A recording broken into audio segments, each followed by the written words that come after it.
Hey everybody, this is Swordslayer46. I have not made a video in a very long time. If you want to know why, I may upload a video later if there's interest, but for the most part, it's just that I wasn't interested in doing YouTube. I have other things in my life that I was working on. I have a job. I am in college now, so it eats up a lot of my time. But I really wanted to weigh in on this discourse on boogie2988. I've actually wanted to weigh in for a while now. I remember seeing a ton of people making posts about Boogie, like this worst thing, Boogie just being an awful person compilations. And I feel like while I agree that some of those statements are awful, I still was really confused as to why people show this as evidence that Boogie was some sort of monster. And it just should be obvious. And now there's Boogie's back in the news again. I mean, technically he's been in for the past 9 months. Everybody thinks he's persona non grata. And I'm trying to look into it. I watched all of these little documentaries for a while, and I'm like, okay, I can kind of see where this not great. I haven't been watching YouTube too much lately, so I'm definitely not kept up, and I'm not watching Boogie for good reasons. I always said that Boogie makes low quality content, and I almost always only checked in because I was interested in what's going on in this man's life, because he seems like he's got a pretty interesting life. But they started being the same kind of thing, and there's a lot of really interesting narrative content on YouTube now. So I think it just kind of passed him by. And I was assuming he'd either evolve or, he'd retire. Or retire and do little videos, because that's always what he said. I wish I could find the clip, but he's got so many videos. But it was back when he spoke with this softer, kinder voice. He said, if I fall off, you know what? I'm going to keep streaming, keep making YouTube videos, and I'll be fine because I put some money in the bank and I'm okay. It is interesting. I stopped watching him around the time of his divorce. That's just right around the time school got hard for me, and college was around the corner. So I didn't have time to keep up with all of the YouTubers I watched. I stopped watching YouTube in 2018, 19, 20. Recently came back watching a bit of YouTube, but I watch different stuff. My tastes have changed. I really want to weigh in on this because Boogie was my favorite YouTuber for years. In fact, he was the reason I started making YouTube videos. One of my earliest memories are watching his video, World of Warcraft's down. Not the one with Francis talking about it, one where it's actually just Boogie. I'm sitting on the computer, I'm fat, and I'm eating dip. Isn't that funny? And I did that when I was a little kid. I thought it was hilarious. It was just absurd to me how fat he was, which is kind of awful. Some part of me thinks that Boogie be okay, it's fine to laugh at it because, he thinks awful things are funny. But I also remember one of the first issues I ever had with Boogie was he made a video. It's oh man, how awful it is to be stuck in this fat body. I've got big man tits. And he's playing sad music, and I laughed. I couldn't help but laugh. And I got the feeling that if he had seen me watching this video, he'd be it's not funny. I'm suffering. Can't say for certain. If I can find time, I may put this clip in there, but I'm staying up late on a school night right now, and this is going to affect me. I noticed a downturn in his mentality in 2018, but I also noticed a downturn in the mentality of the entire YouTube community around 2018. I would not be able to tell you what brought it on or really even define what it is. But it wasn't just Boogie. I mean, everybody I watched. I watched Philip DeFranco every single day in 2018, or up through 2014 to 2017 around. And there was this mentality shift. I think it, I don't even know how to describe it, but it seemed like people were less charitable. There was more dismissals of regular people, like not your, like, people stopped making fun of Logan Paul and started making fun of just random folks on YouTube. And I started being like, I don't know if this is a great situation to be in. And I just kind of lost interest in watching almost everybody. I lost interest in making content as well. And even Boogie was kind of being a dick. I remember one of the last videos I watched of Boogie was him announcing his divorce. And it broke my heart because there are multiple YouTubers I see talking about this in response to the documentary, which I'm going to get to, saying, you know, that gave awkward, chubby guys hope that there might be a way to a better life. Not 100% sure that that's a great mindset to have. Like, you can have a better life without having a partner. That happens all the time. But I'm also not interested in getting into that discussion. I think it was like a happy cap, you know, like he was making big money. He had a beautiful wife. He had a home. He got a bathtub he fit in. I was really happy for him, and I felt like and he was saying, like, you know, if YouTube collapses on me, I'll keep making videos because I enjoy doing this, and I've got enough money to live off of what I've made so far. And I was like, okay, Biggie's going to be fine. I just kind of closed the door, and I walked off, and I was like, I'm going to focus on my life. I went through some stuff in 2020. Everybody went through some stuff in 2020. But apparently the stuff Boogie went through in 2020 was a lot worse. I want to cut this preamble short. But fundamentally, I noticed before this documentary came out, people being needlessly uncharitable to Boogie for a significantly long period of time. Notably, the interaction with Frank Castle, where he came to his house and he was threatening to hurt him. He was saying slurs. He had it all on camera. And me, if you've seen my videos, I'm a huge fan of edgy shit. I love good edgy humor. I think it's great. But I mean, like, even I'm like, you're at his house. You're threatening his safety. I assumed that the entire YouTube community would be like, you know what? Boogie has his issues, but this guy right here needs to be put under the prison. But nobody even really talked about it when Boogie got charged with aggravated assault for this. Don't get me wrong. It was so dumb for him to fire a warning shot. It was so dumb for him to come outside. Should have called the police. Should have stayed at the door with your gun. And if he tried to break down the door, you should have blown him away. That's what Boogie should have done. But he didn't. However, I always assumed it's like in the South. Like somebody shows up at your house. I think maybe the biggest issue they had was that he fired the warning shot and it could have hurt somebody. I've heard him mention a few times, he's like, I knew that it wasn't going to hurt anybody, but everybody charged with a crime says that. It's like, oh, I knew it was going to be fine. But I'm rambling, and this is just a rambling video, much like my favorite videos of Boogie, his rambling videos. He just talked about his life, and I felt connected with him. Don't know how great it was for a high schooler to feel like his best friend was a 9,000-pound man in Arkansas. Okay, I did not think he was my best friend, but I thought that was a good joke. But I was like, I felt kind of like he was a friend. And I kind of think that one of the reasons I keep wanting to protect him, even though some of the shit he says and has done is bad, is because I saw him as a friend, and I'm realizing that's not healthy. I'm kind of glad that I stopped watching YouTube. I really want to get into this documentary. I'm sorry that I've had such a long preamble, but I also not making this video for any audience. I'm just kind of making it because I feel like I have a perspective on the whole Boogie situation that isn't covered as much. Almost everybody seems to think, oh man, this guy's a piece of shit.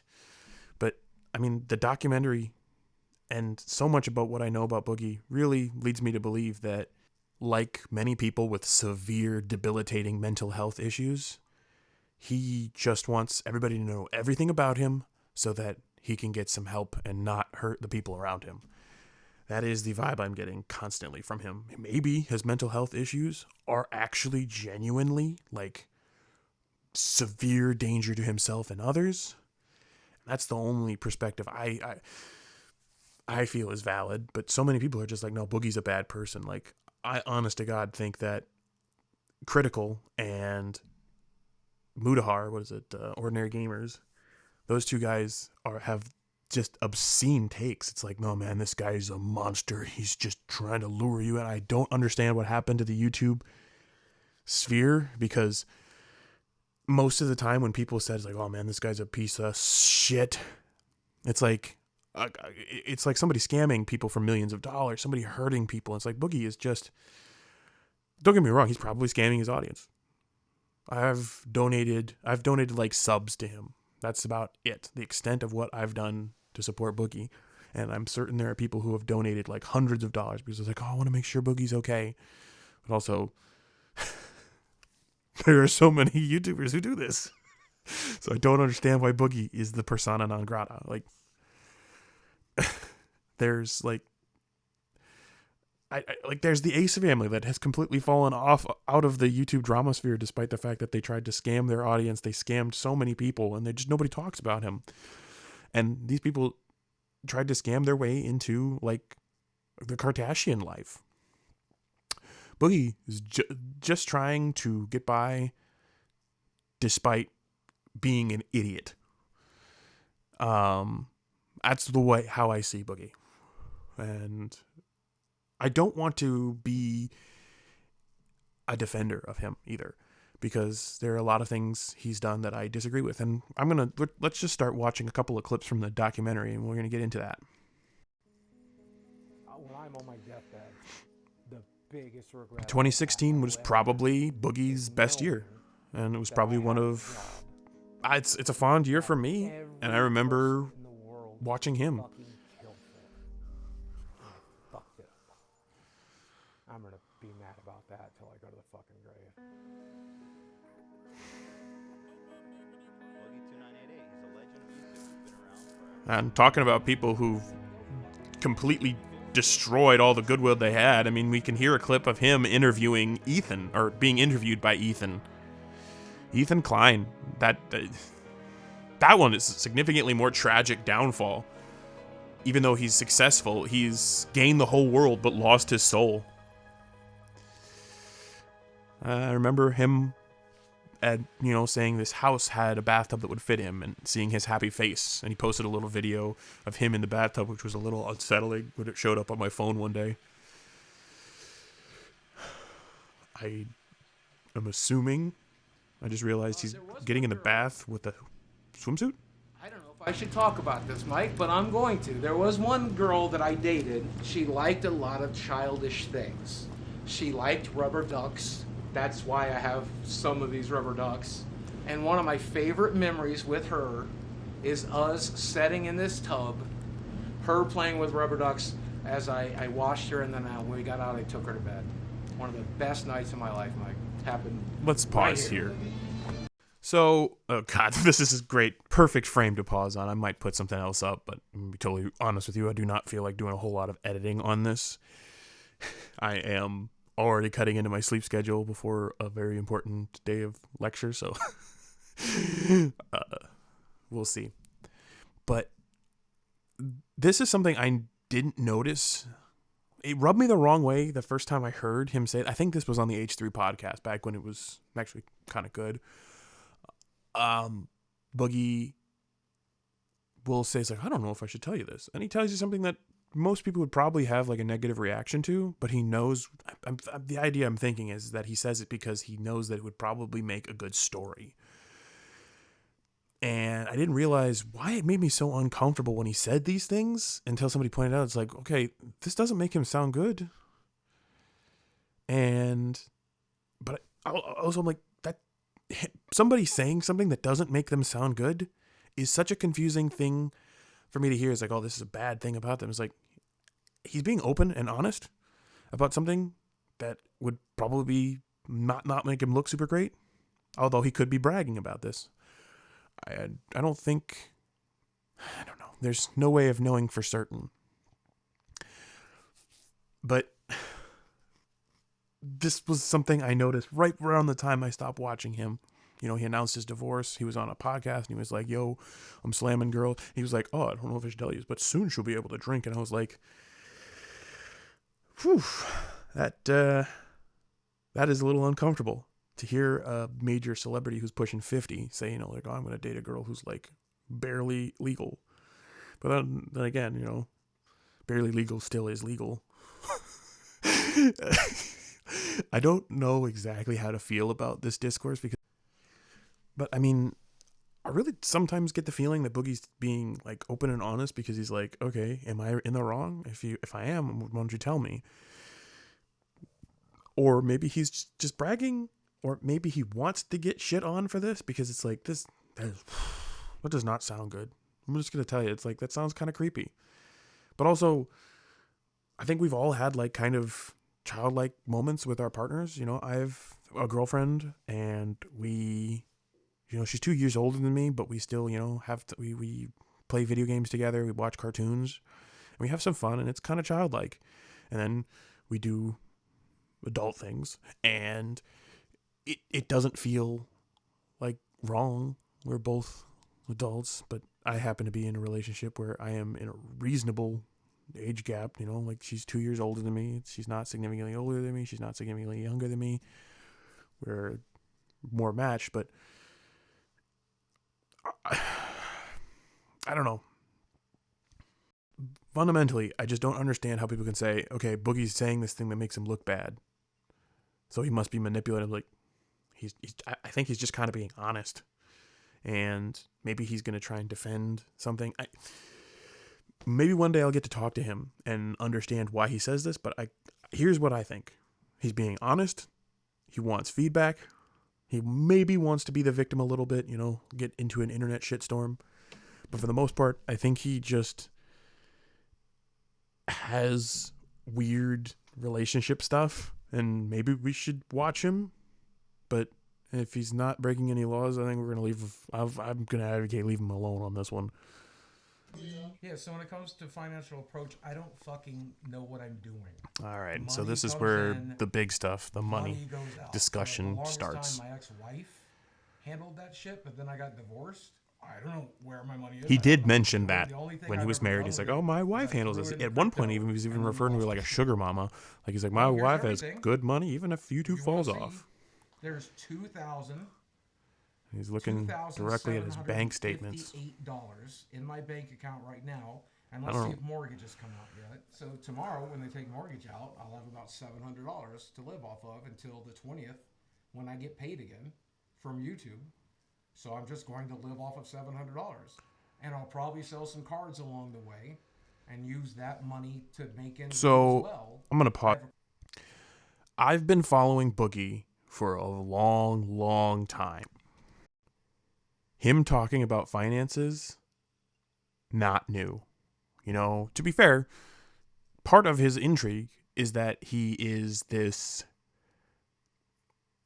essentially hobo that is one of the most popular YouTubers on the planet. You know, he tells stories about like living on the ground, you know, living on people's dorm floors, living inside of like all you can eat places. I don't even remember all of them. But he talks about growing up really poor. He talks about being really poor. He dropped out of college senior year, which I don't know if there's a whole analysis there. I really wish people would analyze more of Boogie's early life than they would his latest, his escapades, because I don't actually think Boogie's changed. I really think it's more that the YouTube landscape has changed. And it's not all bad, but there is a lot of stuff where it just seems like people are nitpicking and picking on people who are weird. And not like we used to pick on people who had would have negative effects on people who are hurting themselves and others. And to be fair, Boogie is hurting himself. I don't know exactly what's going on, but I want to get back to this discussion about Boogie and finances, and that's what most of this documentary is about. So I might just cut out, I might just not say anything during the other financial portions of this documentary. But he used to talk about constantly being broke. You know, there one story I remember vividly, and it actually inspired me to take on financial decisions. So I think this is kind of important. It's like he, as an influencer, influenced me to make a financial decision that I don't know if it was the right call. So we'll see. He described the story of getting famous on YouTube, and he said, you know, I was so broke. All I had was this PlayStation iToy, and he would record all these videos on the PlayStation iToy. And he's like, and I remember the comment said, he's like, oh, why did you have a PlayStation iToy if you were so broke? And he's like, well, I bought it back when financial times were good. And as a person, I come from like an area where there are a lot of people who are not doing well financially. In fact, Boogie reminds me a lot of one of my friends who behaves exactly like this. You know, when money's coming in, he's Mr. Rockefeller. He takes us out to dinner. We go out and we get like $20 entrees, even though we're like high school kids. You know, I don't even do that now. Like, I don't talk to him anymore. It's like, okay, I don't think I've spent $20 on a meal in like a year. But it's like, you know, he would do that. It's like, I get paid, I'm Mr. Rockefeller. 3 days later, I'm broke. I don't got a dime to my name. And I think it is a mindset people have when they grow up poor. It's like, when you've got money, just spend it. Because there are so much psychology of poverty out there. But it's just like, and you're going to see Boogie doing this. It's like, you make bad financial decisions. Like, how do you think people get poor? They make bad financial decisions. Like, there's also circumstance in it. But it's like, people make bad financial decisions. And like, Boogie grew up and he spent most of his life broke as hell. So he had no idea how to handle it. So it's like, and even me, when I get money coming in, it's like, okay, I know about inflation. It's like, you shouldn't just leave cash laying around. You know, I got paid a good chunk of money for a reason that I got an inheritance, essentially, because somebody I cared about a lot passed away. And I took that money. It wasn't that much money, but it's like, it was a lot of money for someone my age. And so I thought, like, I can't just leave it in cash. It's going to get eaten up by inflation. I don't even know. And I didn't even know how to invest money. I was just a kid. So I listened to Boogie. He's like, I had this camera. So I bought a camera with this money. And I said, well, I'll be able to use it to make YouTube videos. And I never wound up making YouTube videos. I did buy the microphone that I'm recording this on, so maybe it wasn't all bad. But it's really hard to know what to do when you have money, when you do not have money. Like, you can try and learn it all you want. It's like, oh, you should put it in a 401k. It's like, what is a 401k? What is stocks? What is an investment? How do you even handle your money? And so it's like, I think Boogie has bad financial skills, financial planning skills. That's pretty obvious, because he lost all of that money in crypto. And he's like, I've got all this money. What do I do with it? And he just puts it into crypto, right? Well, then he loses it. And now he's at risk of losing his house. And there's some debate I see on YouTube. It's like, okay, I think he's lying about his finances. And I'm hoping he's lying about his finances. As much as I don't want to find out that Boogie is manipulating people. It's like, oh, I'm so broke. In reality, he's got like $1 million stored somewhere. Maybe I think it's probably not even in between. I think it's more of just like an issue of magnitude. I think he's probably a little less broke than it seems in this documentary, but not by enough for it to be significant to complain about. You can quote me on that if we turn out to be wrong. It's like we audit his taxes and we find out that Boogie actually is sitting on $100,000 in savings. But I just want to say one thing, I'm 22 and I have more money in my savings. I'm 22, still in college, yes. Most people are graduating at my age. And I have more money in my bank account than Boogie. Of course, he has more bills. I'm just paying rent. He's paying a mortgage, all these healthcare costs. It's never something I thought that I would hear. I'd see.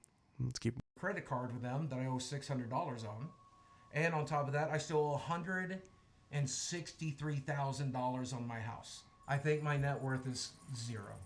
Once you pull the Another equity thing out of I the saw on house, YouTube is that get he's rid of not the house factoring debt, in the fact that the house is sell off all my worth almost collectibles, twice as much as when he bought and it. pay off all my debts, I think that puts You know, me we're in this at housing $0. boom. People my age call it a housing crisis. Shit. But I mean, he got into a house at like $200,000, and it's probably worth $500,000 right now in this market at least.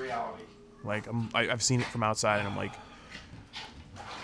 as a person who's like, I'm so tired of paying rent, and my mom's like, oh yeah, you could maybe be even with my job. It's like, oh, you could even buy a house, and I'm like, that's not how much it would be. And there's of course the gastric bypass. I don't understand people's. This Oh is the god, one the this is kind of ladies gross. I love. might actually just wind up skipping that. Boogie probably has a good amount of equity in the house, but he can't really sell it right now because where is he going to go? Because every house has gone up out of control. Maybe he can go into an apartment, blah, blah, blah, blah, blah. There's all that shit going on. But he got this gastric bypass, and I remember the day he got it because I was really worried he was going to pass away because I was still really invested in Boogie as like a comfort YouTuber, like almost like a friend, and not healthy. I'm aware of that. I've moved away from seeing YouTubers as a friend, and I've started focusing on real people in my life. But he got this gastric bypass, and most people are like shitting on him because it's like, oh, you're still fat. And I'm like, you realize that Wings of Redemption, he got a gastric bypass as well, and he is fatter than he was when he got it. And that happens to a lot of people. The majority of people get gastric bypasses, they gain the weight back. Boogie lost 200 pounds. He's kept that 200 pounds off. You know, he was like 600 pounds. Now he's below 400. That's good. I don't think people give enough credit for that, especially when you consider how fucked this man's brain is. You don't get to be 600 pounds without having a super fucked brain, and he's managed to lose 200 pounds, keep those 200 pounds off. I think there are some people who are like, oh yeah, Boogie should have been able to get down to 200 pounds. I know people who don't even have, like, they have, to be fair, Boogie's like 5 foot tall, so he should probably be able to be below 200 pounds, but I know people don't even have any severe mental health issues, can't get below 200 pounds. This is kind of gross. Apron. I have 2 meat curtains. These There's are a loose second skin, by the one. way. And this one, I'm really have surprised because 2 it straight up looks like he's pulling out his balls. Glorious meat curtains. I don't like showing it to people, and people You don't just, like seeing it. that's another big one. He's like, I don't like showing it to people. So that's why I'm going to die alone. And you had a wife. We are not going to have a screenshot because I'm not going to show the meat apron while I speak about this. Boogie, and talking about relationship, it is like whiplash, because I remember this vividly. He constantly was like, oh, if you talk about being forever alone, you're going to wind up forever alone if you have that mindset. It's like, and I hate that idea, because if you feel upset about being single, you should be able to talk about it with people. And if you bring it up to people and they say, you should change your mindset and that's what's going to change you, you're bringing it up to the wrong people. You should be able to talk about your frustration with your relationship issues. And I'm happy in a relationship right now. I'm really happy with my partner. I went through a period of time where I was like, I'm so tired of being single. And I got that a lot. And it's just so unhelpful. You know, sometimes you just need to be able to talk about the things that are bad in your life. But Boogie would bring us like, oh, you should just be positive. And some people are saying, oh, he's being negative. He also has this really weird like whiplash about relationships where he's just like, I do fine in relationships. They don't care about how ugly you are, because I look at me, I'm fat as hell and I get bitches like crazy. They just care about your personality. You got to get your personality game up. You got to personality max it. And it drives me nuts when you hear people say this. And then it's like, but Boogie's giving me whiplash, because now he's like, oh, because I'm ugly, I'm going to die alone. And at the end of this documentary, you're going to find out that that's, I don't understand the logic behind any of that, because it's like, one, the way you look is going to shape the way people perceive your personality. This is something that has been noticed constantly. I'm a big guy. People will consider me loud, boisterous, domineering, despite me being kind of reserved and introspective. And it always baffled me. It's like, I went like 6 months in middle school without speaking a word to anybody, and they said, oh man, this guy's so loud. And it's because, and it didn't realize until later, it's like, I'm big, I'm broad, I take up a lot of physical space. And people take like all of those little micro things and they say, this is how this person is. Boogie is, and so it's like, yes, the way you look is going to affect the way people think about you. The way you behave, there's not an objective one right way to behave to attract attention from people. This is just something I've always wanted to dispute Boogie on, I think. And of course, and finally, Boogie gives terrible dating advice constantly. He's just like, oh man, if you just listen to girls, eventually they'll fuck you. It's like, bro, if you don't enjoy your time with a woman, do not spend time with her. That is my greatest advice. If you're not enjoying the time you spend with her, stop spending time with her. She is either going to come to you because you you expressed confidence in those boundaries, and you're like, you know what, I'm not enjoying this, I'm not going to keep doing this. She'll come back to you and just like, oh, I admire that. Or you are going to save yourself a whole bunch of time. And Boogie brags constantly. He's like, oh man, there was this beautiful girl, and I was like nice to her, and I didn't like try and flirt with her ever, and eventually she just came to me. And I'm like, that sounds like a terrible foundation for a relationship. I have been friends with my partner. Were friends for a significant period of time, but at no point did she say, it's like, oh, I like you because you're the one who's not groping at me. That is such a low standard. And he said this in an interview I listened to while I was doing my homework earlier. And he described his first relationship as with a girl who's like, oh, she was really beautiful, and I got to fuck her because, you know, I didn't try and fuck her. And it'd be kind of like me giving advice, like saying, it's like, oh, just relax. Eventually the girls will come to you, because that's been my experience. You know, I sit quietly. I don't make a big ruckus. I kind of lean into this, like, I'm silent, the strong and silent type, and girls just kind of come to me. That didn't pan out. Like, that made it hard for me to get into college because I didn't make a stink in class. I didn't try and get into clubs. I was silent and back in the corner, so it meant I didn't have extracurriculars. It meant I didn't, you know, advocate to try and get into these college preparatory classes, and that slowed me down a bit.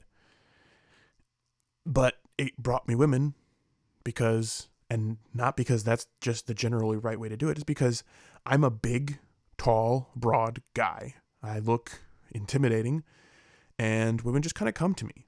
That happens. That happens when you look certain ways. And it's not because, like, oh, if you need to be tall to get any women's attention, it's because if you play into the way you look, women will just kind of come to you. It happens. Women like it when the way you look matches the way you behave. Boogie, from what I understand, he was a goofy fat kid, and they liked how that matched. And all of a sudden he's like, oh, this advice doesn't work, it's wrong, oh, I'm gonna die alone, oh. But then he kind of shits on people who complain about being forever alone. I have a lot of sympathy for people who struggle with dating. And I don't understand why Boogie is complaining, but then he flip-flops back and forth. I understand that that's his mentality, but it's like, it's bothered me for a while.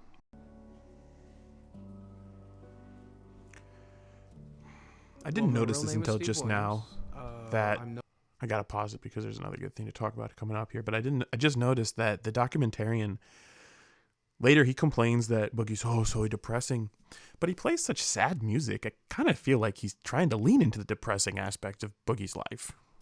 I don't know. I guess that's just what you do. As boogie2988, because there's a lot of famous Steve Williamses, and I'm not one of them, right? People complained about the self-deprecation humor. I don't really get that.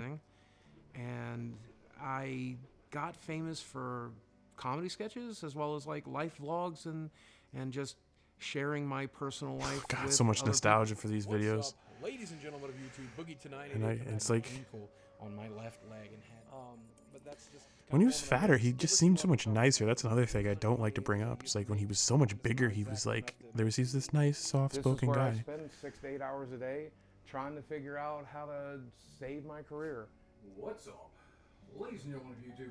Oh God, I love that opening. Still do. So much nostalgia for it. Talk a little bit about why you got to do better than I did, right? That's a video I kind of want to reference. I one of these days, if I ever find the time, I'd love to go through his back catalog and just kind of talk about some of the things I both have a problem with, because it's like Boogie would go back and forth between ideas. And to be fair, that's human nature. I probably have done it in this video. I probably do it in my videos. Probably kind of jarring that I'm speaking in a little bit more soft register and rather than my harsher videos that I've done before. But he had this whiplash, but he almost always had this consistency. It's like, you know what? Let me be a bad example. Do not do what I do. Constantly he says that, when he's talking, he's like, okay, don't let yourself get this fat. Don't fuck up your teeth like I did. I still remember that one. That's one of the reasons I started brushing my teeth, is that Boogie talked about how awful his dental hygiene was. I'll probably go actually brush my teeth tonight. I know it's probably, I don't know how common it is for college students to brush their teeth or not. Maybe I'll ask people in my class tomorrow. But I do not brush my teeth every day or twice a day right now. I should, but I'm not. Regardless, but he's like constantly trying to be a bad, like, don't do what I did. Don't do what I did. I fucked everything up. And some people have started to have kind of this negative reaction to this. It's like, well, I mean, you can still fix shit. Gastric bypass only got him 200 pounds down. I don't know how much weight he could possibly lose, especially now that he's got added financial stress and social stress. I don't think we're going to see him drop below 300 ever. I'm really hoping, but I really feel like it's going to have to be a rally for him. Something's going to have to change to which people are being positive towards him for him to make a change. Because I think as a normal, like as a natural person, it's like I wouldn't be able to handle this level of vitriol coming to me from the internet. I still am not 100% sure. I don't feel like it's 100% deserved. I think some people should be criticizing him, yes, for sure. But this amount of people just constantly making documentaries about him, videos about. There's also the whole Tesla debacle, like lies about him. The Tesla debacle. I see no proof that Boogie bought a Tesla. Yet people are like, oh yeah, Boogie bought a Tesla. Well, I'm like, people are just saying it as if it's true. And I'm like, where's the proof? This is like, I don't know if I could handle this. Some of it's deserved, some of it's not. The audience, Watching, I I think he's told watching everybody, Andy Kaufman this is the center here. of my world, right here, in this recliner, with my dogs, watching television, playing video games. A lot of his on that videos television. were in this But the other day, living room. I do actually remember the ones with audio his on this wife TV in him. started to go out, There. and whenever it would make like S sounds, it would crackle. And so, I know I'm budgeting, but I immediately went to Amazon and bought a YouTuber sound bar gave- for $100. Been And giving then him the a next hard day, time about the this. TV stopped crackling. But I feel like and now I he's have really $100 self-aware. I sound don't bar. understand why people shit on him so much. But I know I'm supposed to be budgeting right now, but because that's my TV, because that's my only source of entertainment, because it's the only thing I do, it's one of the only things that bring me peace. Like, I'm like, I have to be able to hear my I've fucking been TV. here before, frankly. I didn't have any But that's every friends addict, in right? middle Like, school. Mitch Hedberg said, I'll just do enough heroin. And then he OD'd on heroin, right? So I guess Pause. I'm going to finish my story and then I'm going to address the whole heroin thing. I didn't have any friends in middle school, and all I did was use my computer. Use the computer. And one day the computer broke. And it was like, I don't know what else to do. It's like I have nothing in my life that was positive, so I begged my dad to fix it. And it was like a $5 fix, but it's just like, I can relate to this. It's just like there was nothing in my life. I wasn't doing good in school. I didn't have any friends. I didn't have anything going in my life. I just had the internet, and that gave me some peace. And my dad fixed the computer for me, and I'll be forever grateful that he did it. But it was kind of a wake-up call that I need to get my shit together. That's just like I lived around this computer. And it's a different situation because I don't know what book I don't know if I was in Boogie's shoes. I don't know if I could fix this. Like, I really am kind of curious if people like Mudahar or Charlie, I think was like Mudahar and Charlie, those Moist Critical, and I don't know if it's, regardless, if they were in his shoes, they'd think like, what would I do to fix things? And they'd be like, well, I'd lose weight. And it's like, I would have a hard time dieting and exercising when it's like I'm constantly worried about whether or not I'm going to have a place to live.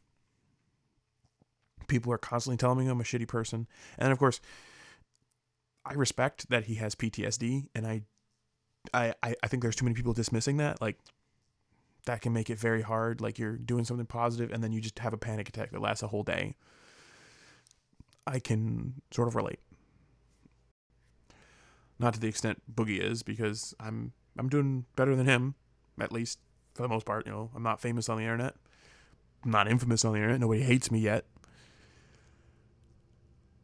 My bills are all paid. I got a cushion of money.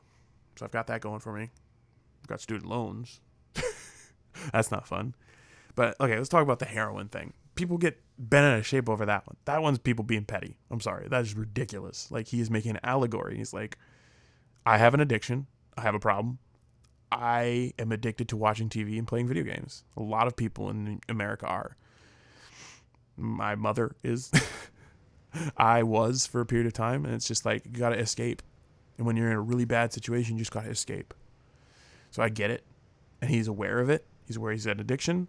I kind of wish that he made any effort to like, what can I do to fix this? But also, like, everybody hates him. Like, if I was in Boogie's shoes, I'd be like, I've got to figure out how to fix the people hate me. And there's nothing you can do. Because, like, if I was in his shoes, I'd be, like, genuinely, like, stuck. I would be terrified. I'm really glad that I'm not. And I swear to God, if I wind up being, like, some sort of, like, Boogie dick rider, I'm going to delete all of my social media. I'm not playing this game. Every addict Like, tries to I have a job. I don't need the internet. addiction, but I don't know, man. We were talking about compulsive spending a minute ago. Yeah. Dude, I spent a lot of money on stuff. Yeah, I do remember seeing that. He had all these little You know figurines, where and I'm like, a lot of the maybe money that's. It was kind of aspirational. And like it felt really compulsive at the time. Oh boy, this is another one that I kind of get because I love pussy. I'm not even gonna pretend. Love sex. I'm happy. I'm lucky enough to be in a relationship with somebody who likes it as well. This is another part that I feel like is wildly unreasonable. On this website, So, guess which I one think from this guy who looked a lot like Boogie. sugar Took baby women websites. on vacations. This is what he spent. And I'm I pretty took them certain out this is to where he fancy lost all his money. dinners, and I Unless took maybe them to, he's got like, like a drug Disneyland habit and shit. that he's hiding. Got me dinner. He got me. This a interview purse is that we were talking about ridiculous. over messages, and he got me a couple gift cards, and He spent gave me well all over this 5,000 money. on just that night. You know the rules. The rules are we're gonna go out. Maybe and Boogie. eat. I don't know if Boogie We're feels gonna have dinner. like Maybe we're I don't gonna know, fuck. he seems to have some regret And over this. You're gonna enjoy a nice But lifestyle that you don't normally get to enjoy. Can't quite tell exactly how he feels about this because it's kind of like, oh man, So it was really was funny. fun. You can definitely tell he But was I wish I had that nervous. money.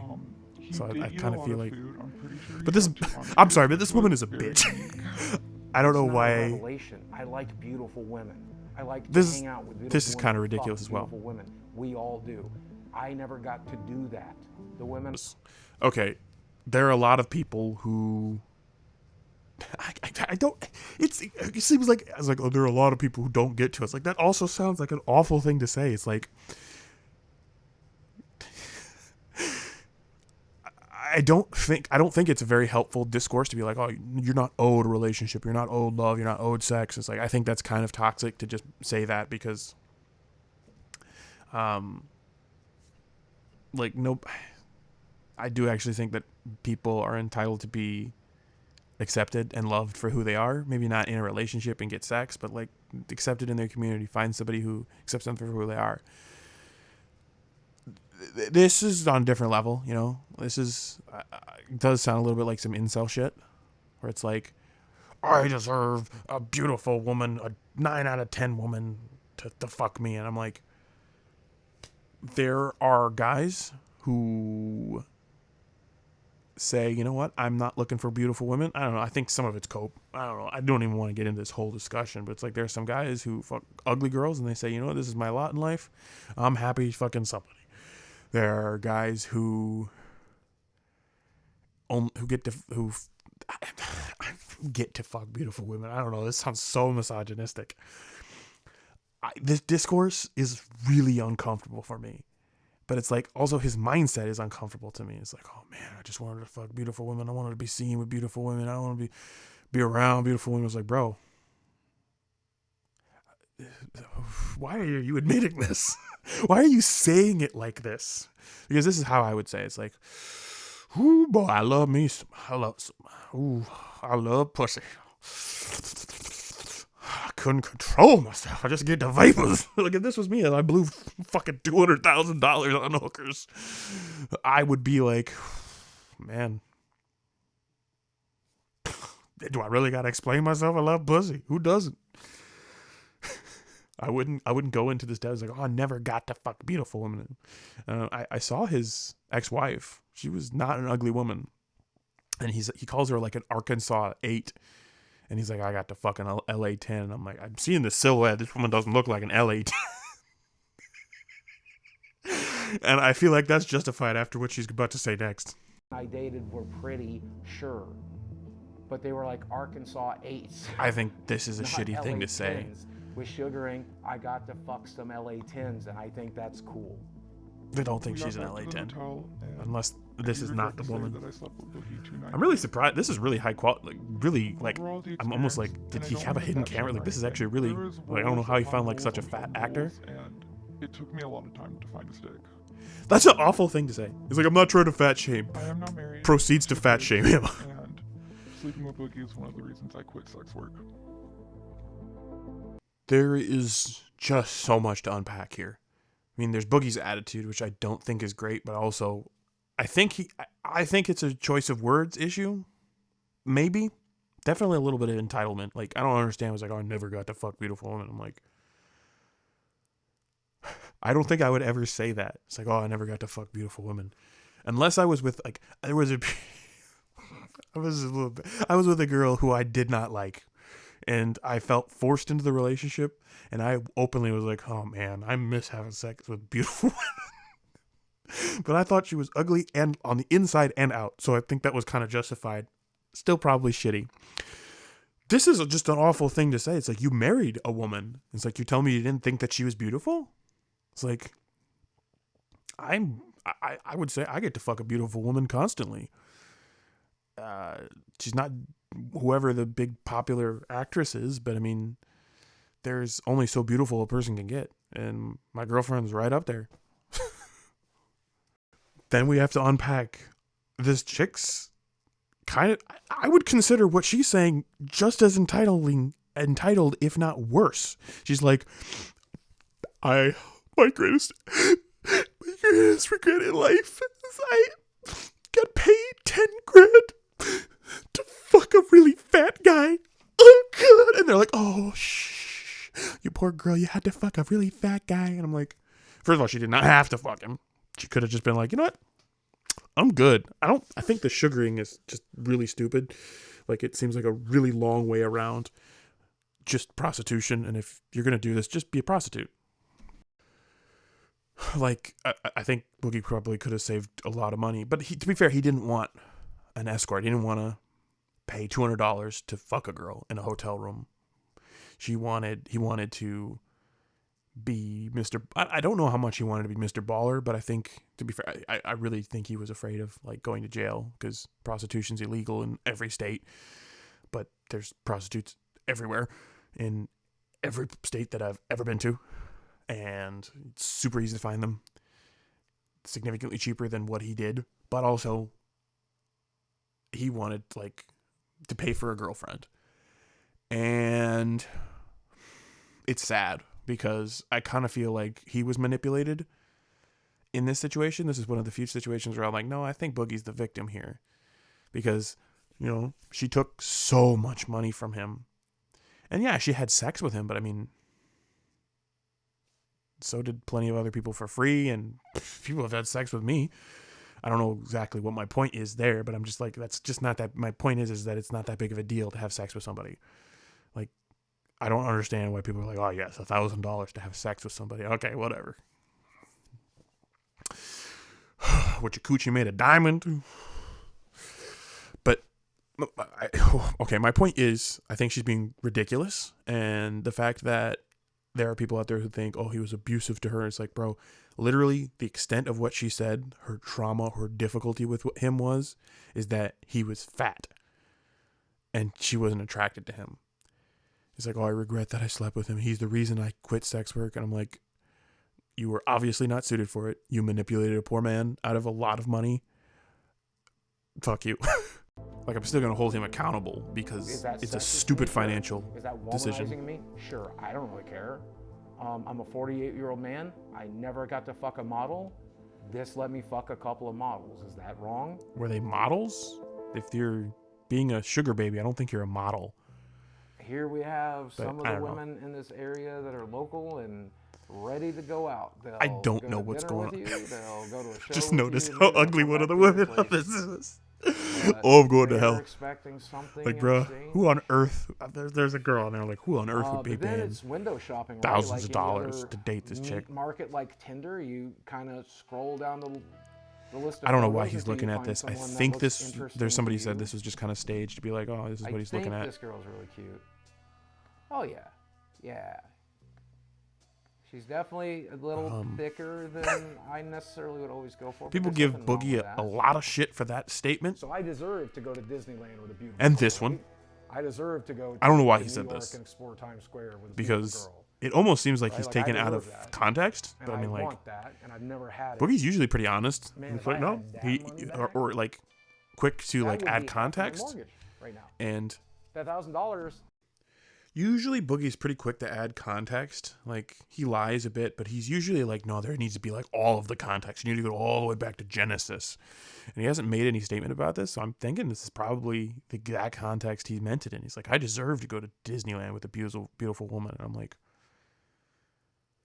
it rubs me the wrong way. But I also hear people says like, I deserve a 7-figure job. I deserve. I don't know. I entitlement is constant amongst human beings. So I don't know why people are giving Boogie such a hard time about this. Or not Boogie. I don't understand why people complain like I deserve access to pussy or like really beautiful women, but they don't give them a hard time when people say it's like I deserve like this computer. It's like, or I deserve access to this show. People talking about torrenting, shoplifting, all kinds of shit where they're entitled to stuff, material stuff, and I might get a little flack for this, but human bodies are actually stuff. We inhabit them, our souls or whatever you want to call it. We are possessed, but at the end of the day, it's a shallow materialistic desire to have sex, want to have sex with beautiful people, and it's dumb. And I think this is really weird for him to go into this rhetoric, because I would just say, I was going through a divorce. I had access to disposable income. Boogie also comes from like a very poor background. So it's like having money, like if you've ever met some people who are poor, like come from a poor background, they have a really hard time holding on to their money. Like there's this meme where it's like tech bros who pull down like high 6-figure incomes, asking for exact change on a Venmo for a $12 meal, while somebody who works as a waiter barely above the poverty or probably below the poverty line, they tip 40%, they pay for everybody's meal, they don't even bother to ask for it. It's like people who grow up with money, they're taught well, not everybody who grows up with money, but people who grow up getting taught financial management skills, like there's so much to it, but there's this one psychological principle, and if I can find a video, I'll put it in here, where people who grow up poor, they don't want to hold on to money because it's like, it's going to be gone anyway, so I don't want to get used to having it. And I kind of think that's what happened with Boogie. It's like, I've got all this money, I feel alone, what can I do? And I'm pretty certain Boogie didn't want to do anything illegal, like I'm, but I do know that I'm pretty certain in Arkansas you could easily just find a hooker. He would have spent like a tenth of the money he did. But of course, it might also be that he wanted to be seen with beautiful women. I think Boogie's really paranoid about breaking any laws. Because, like, the way Boogie seems to me is like he was like, he didn't smoke weed until it was legal. He probably never did any harder drugs. He probably, like, tiptoes around most laws. That's the vibe I get from Boogie. And if I'm wrong, you can go ahead and tell me. But I don't think that he would have. I think he wanted escorts, prostitutes, whatever you want to call them. And he did sugaring, which is wildly, ridiculously expensive. It might have also been like a flexing thing, but I'm pretty certain he was going through divorce. He needed companionship. And I mean, in your 40s, I'm assuming Tinder is not an optimal way to get anything. In fact, in my 20s, Tinder doesn't seem like a way to get anything either. You know, I don't have any money. You can't see how tall I am on Tinder. I would agree that this is I don't know what the prostitutes spend. lunatic. I hope they spend it in good health. But I sure could use that shit right now. You know? Yeah, this is just You wanna go for a bonkers. walk? So he knows. You can't tell me he doesn't know. I still remember one of the ones that almost inspired me to make this video was somebody saying, it's like, oh man, people think, oh, cute in his dog, and he's like, that's not because Boogie's a good guy, it's because dogs are so great. They can even make evil persons like Boogie's. Like, Boogie's not an evil person, he is just an idiot. That is my philosophy. I know how much these things. He is a good guy, he loves his dogs, he cares about people, he likes pussy. Who doesn't? These things kind of sucks. He's got an issue with Because I've food. been playing Magic for 30 years. doing so all some right. of the cards in this box I opened back in 1994. I remember this opened in, video, like, too. 96, and I've held This is on one to of them the ever earliest since. memories That's, is like, watching they're a piece of my him childhood, goofing they're a around piece in of that magic shop. my history. I thought I was going to get buried with this stuff. This is my stuff. And This Boogie me. This is part of a me. Magic the Gathering, And, essentially a I Magic the made Gathering some YouTuber. money off of He's YouTube like last an month, but I did OG not make Magic the enough without a Gathering sponsor person or who's something like that. been I part of the just don't wanna community make for enough, so we're gonna go ages. to the game shop, but this is going to keep me from. I'm kind of going out curious in why the- he never like tried to play on the streets, competitively. right? Like, this is going to keep me in a house. So I guess maybe because he sucks. I think it's bittersweet. Same reason I don't play League competitively. I'm selling Magic cards on Whatnot. I'm selling collectibles on eBay. I'm So it's selling like arcade every machines I online. have heard I'll like sell Boogie. it I all. remember I'm selling Boogie's like, enough I'm to starting an help with the OnlyFans. mortgage. Like, I'm broke. I see all these also things. gonna sell And I it remember the one of them. He's like, to I'm be able to play broke. Magic tonight. It came out Because I like a don't year want after. people He's like, I'm wondering finally why I'm rich. out there. I don't want people, Maybe it like, was a couple of years. I don't know. But I saw them knowing both I'm broke, recommended like, right that's next to each other, which embarrassing. was really I funny. can't afford $30 to play Magic, so I'm spending $30 to play Magic tonight.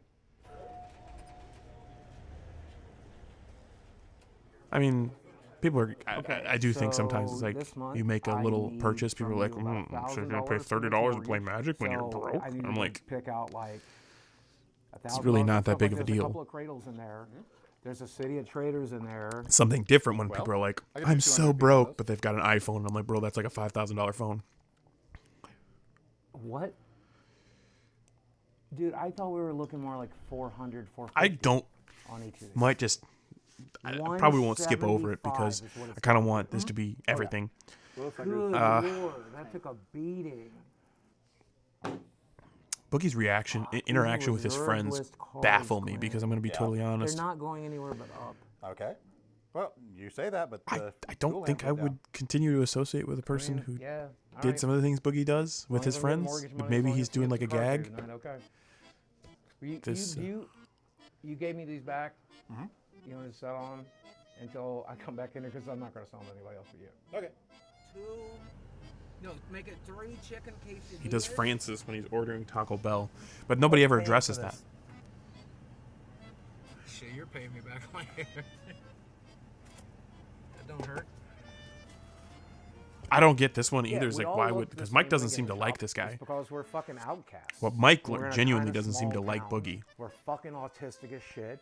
We're awkward Like this. around If women, people we're said awkward that around about people. me, I'd be like, I don't know if I want to like set that Then like I in come a back group. It's like, here oh man, we're autistic, and we're awful, we're stupid. I'm looking at all the shit I need to sell. And I'm like, I'd be like, I don't and know I'm if I want to be with a surrounded friend by who all the shit talks that about I me like this. bought for YouTube videos and stuff, and it's hard to not think about what a fuck up I have said similar, That's why I like go to close the to arcade. this That's about why I friends. go Like, to oh play man, you know, Vegas. everybody's That's why I struggling have right my now. friends over. It's like, you know, Because being for single is plus not that big of a 2 deal. hours, I'm But I've not never just gonna like, oh man, fuck we're up from stupid, YouTube. I'm just autistic, and nobody likes any friends. It's like, Oh, this is my Saturday night crew. We get together every Saturday. I do recognize some of these people. I think a lot of these people have been in his videos before. I think the really big guy over there on the table end there, I think he played like Boogie's brother in a couple of videos. This is my crack. This Maybe is it's a my different guy. cocaine. I met him at the magic shop. I met him in the magic shop.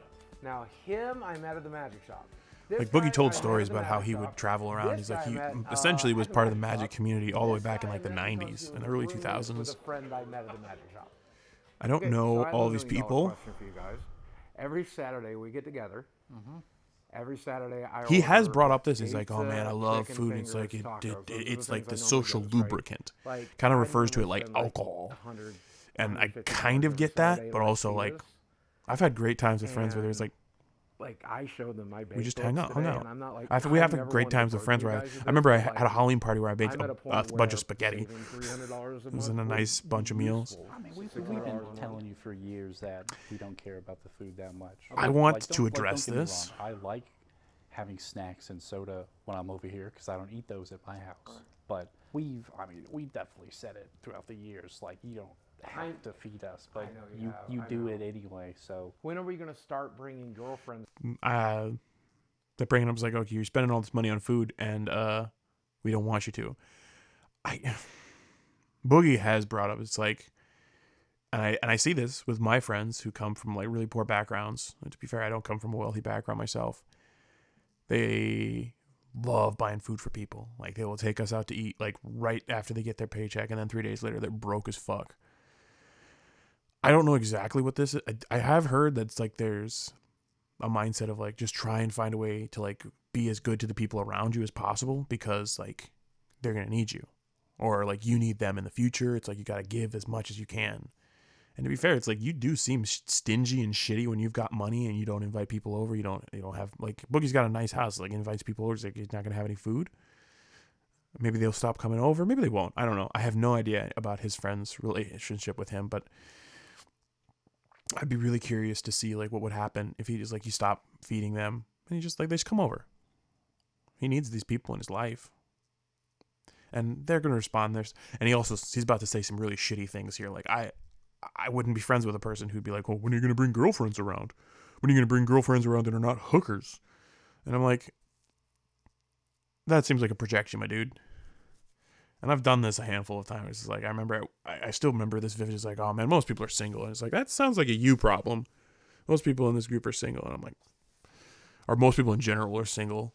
It's like a push my life situation onto others. But I don't even know if that's 100% what's going on here. Like if these guys do bring hookers around, or maybe they don't bring their girlfriends around, or maybe they've been single for a long time, or I give them a hard time about it. Being single is harder than ever right now. Like, especially if you're a man, like people are going to call you an incel if you're single. They're going to compare you to a terrorist if you are not in a relationship with a woman. Like, why bring attention to it? That seems cruel to a person that you call a friend. Around. Also, when are we going to start bringing girlfriends around that aren't hookers? They don't even laugh. Like cut to this guy. He's like, he's not laughing. Over in a long time. I don't know. I think that's kind of intentional because that's kind of funny. Like, if he's not being sincere. That's fair enough. Yeah. Why would you address that? I think he's a good guy, yeah. I think that Boogie's definitely a good guy. He loves his friends and his family, and he cares about people a lot, and he cares about what people think about him a lot. He's a fun person to be around and to laugh and make jokes with. Sometimes we open up and we have like really personal conversations, and I enjoy getting to know him in that way as well. Willing to do things for us. He's offered to, take care of us, or offered us a room if he Yeah, needs it. like Boogie does still genuinely makes some seem of the like same he's a jokes. nice guy. We all have a sort of dry sense of humor. Sincere kindness.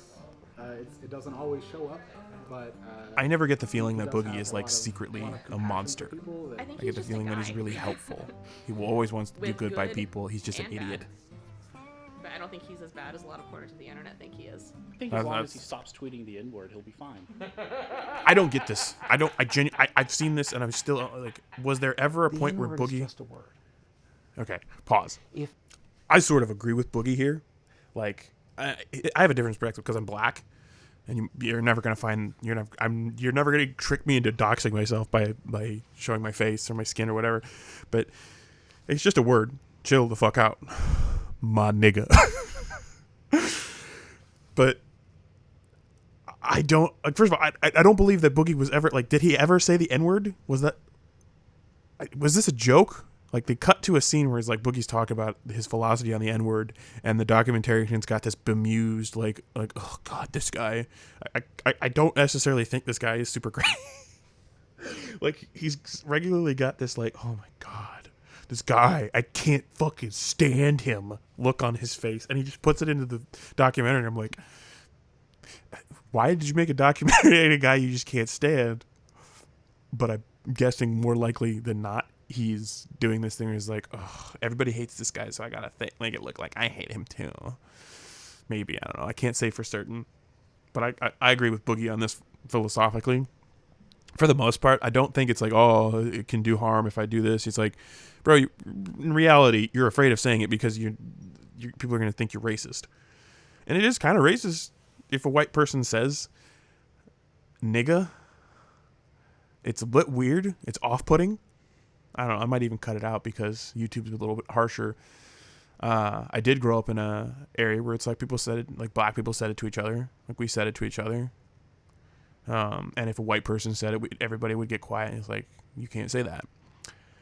I remember a couple of times where a guy got, like, we were all saying it. And like, I grew up in this community and I'm black. And so I was saying it too. And then this other guy said it, and I didn't even like recognize that it was a problem because like everybody said it, but he was white. I didn't even realize what the problem was, and then they whooped his ass. But I don't think this discussion is about the N-word. I don't know what it is, because it's like, did Boogie ever tweet the N-word? And I think maybe his philosophy is a little airy-fairy. It's like, oh, it could hurt somebody if it was seen on video. I'm like, no, it's not gonna hurt anybody. The word alone doesn't actually hurt anybody. It's usually the context. And there's only one context I've ever been called it in a really bad way. Magic power to it. And So say it. Oh no, I'm not going to say it on camera. Where it's like he's so like look at his face. I like dark jokes. I say fuck them. I think the darker stuff. Look at his face. Cancer. I'm sorry, but I kind of think that this guy's more obnoxious than Boogie in this scene. Child abuse. The darker it is. Agree with him on this. The more important it is to make jokes about. Yes, agree with it. This is where I first wanted to maybe make a video kind of defending him, because I watched this like video compilation of Boogie being a bad person. Some of them I'm like, okay, I can see this is not good. This joke right here, I saw this on live. I thought it was funny. Says you can't put your finger into a clitoris. I think I saw this one on live as well. It's funny. Handy. You splay that fucker just right, you can wrap funny. it all around your fingers. This is dark human. Shave real thin. Woo, that's disturbing. See, he even is like, oh, that's disturbing. That's a fucked up bad joke. You pointing your gun at me? Ooh, this situation. Should have stayed inside, Boog. Or maybe just shot him in the face. I kind of think the world would be better off without this piece of shit on the earth. Spent like a month of his time gathering every link. It just bothers me because it's like everything I'd ever said or done since there are things like this compilation doesn't include any of the things that I actually would say are bad. It's like 10, 15 pages long. And every time my name would get mentioned on Reddit moving forward, they would all link to that mega thread. And then, of course, these people on Reddit I don't know where any of these come from. Like, I watched, like, Boogie being a horrible person. As bad as possible. Every time I got a new sponsor, they would bombard me. And, I didn't know that this was happening. But I also wasn't watching Boogie. And it's like, I wasn't watching videos. I wasn't watching YouTube in 2019. I wasn't making YouTube in 2019. I saw this discourse in 2019, 2020, and I was like, are you ready? This is bullshit. This is just jokes. Calm the fuck down. Go back to my childhood, because that's what's behind the star. Like, this discourse about like saying edgy jokes and being edgy baffles me, because there are so many YouTubers who have said so much worse. Like, And nobody gave him that hard of a time about this. I also wasn't paying that close of attention, so I don't know how much of the discourse was like, oh, Boogie's an awful person because he said these things, or maybe it was just a handful of people being like, oh, you know, because I do remember when I was watching him, people were like, you abuse your wife, you beat your wife, and I'm like, why are people saying this? And he would tweet back at them, and he'd say, it's like, where's the proof? I mean, I think that at one point he had like a call with his ex-wife, and she did not seem happy to hear him call. I was like, what do you want? I'm like, oof, boy. Marriage sounds rough. Marriage and divorce, not fun. But he was like, did I ever abuse you? And she was like, no, you didn't. And is that it? And she said, and she left. And it's like, I don't really understand where that was coming from. And it seemed like a whole lot of like nothings. It reminded me way too much of the discourse around Mr. Enter, because he did something that was, I would say, objectively kind of bad. Like he mentioned the writer of an episode that he hated, and people went to go harass him. I can also probably find a bunch of clips of people doing that in modern times and not getting any shit. I can also find, like, there are so many things dredged. Like, recently Sniper Wolf was shown to be grooming minors on Omegle, and people were like, ooh, demonetize one of her videos. That should be good. That was it. Ethan Klein straight up said the hard R, N-word, and I don't like to use the term N-word, but I have no idea what the landscape of YouTube is right now, and I don't want to get banned. So for now, I'm going to use the term the N-word. If I ever come back to doing regular YouTube videos, when I'm referring to that word, I will say the word, because nobody has ever walked, like I have been offensively referred to that as that term, and nobody ever said, you're an N-word. They called me the word. But that's neither here nor there. It's like I see so many YouTubers like, oh, they get exposed and there's awful shit they say. Like I remember I Show Speed. He pulled a gun and he was telling this woman to get back in the kitchen or something like that. And he got banned from Twitch, but he's having a boom of a career right now. He still says offensive things, and I think it's hilarious. I don't watch him personally, but there's so many YouTubers who say, there's this Hassan, he says all kinds of awful shit. And I think for the most part it's jokes. Sometimes maybe if it's jokes, it's worse. Or maybe it's the people that he's targeting. I'm still at a loss if people are like, oh man, that's a lot of money for a person of color. Or maybe it's not. I don't know. Like I think I watched that live and I thought that was hilarious. Might even been me who subbed. But no, I had Twitch Prime subs. But I've always been at a loss at why people thought that was so offensive. It's like, that's a lot of money for a person of color. Or maybe it's not. To be fair, it definitely reeks of like progressive bleeding heart person who's just like, oh gosh, the plight of the brown people. That's kind of where his brain went. But I thought it was a funny joke instead of just, gosh, you're a black person, you shouldn't be giving what little money you have. He was just kind of like, that's a lot of money for a black person. Or maybe it's not. He walked it back. That's kind of cringe. So he's at an arcade. Do you want to know what this looks like a cool represents to me? arcade. I'd go there. This is everything that was good about my childhood. In fact, there's an arcade I go to that's like this. Here, it's like going back in time, except things aren't completely shitty. He's enjoying his life. I think. The classic. I mean, I even have a Pac-Man tattoo. This is the game I most identify with because it's about a little round guy running through a maze trying to figure shit out, eating everything in sight, and getting chased by ghosts of his past. I think that's rather insightful, frankly. Pac-Man. Some people think that's... No, it's simple fun. And, I mean, look at the guy. He looks like me. Some people are like, oh, this is self-deprecating. I I might can't have stand it. I don't understand that logic either. That's dumb. Walking to the What's wrong with bathroom in self-deprecating humor? It's funny. And but I think maybe it's like, there was a loud we're all smack thinking that, sound, but you can't laugh at and that. things kinda Like shifted in I've one straight up been in direction, like situations and like now I my could tell foot people is don't like me, so I make a swelling into my self-deprecating shoe, joke and they get more mad. And I'm like, hurts really badly. are you guys mad that I'm taking enjoying. Fun part about being old. I'm mocking myself, so you can't. You never know.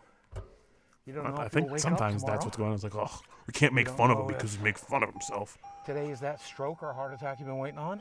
Like some of it is definitely Or like, if oh, it's gonna woe be is a healthy me, day and you feel real please good. pity me. But that one was just making never know. jokes about himself.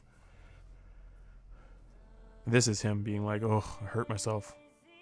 And I think some people are being, think he's being dramatic.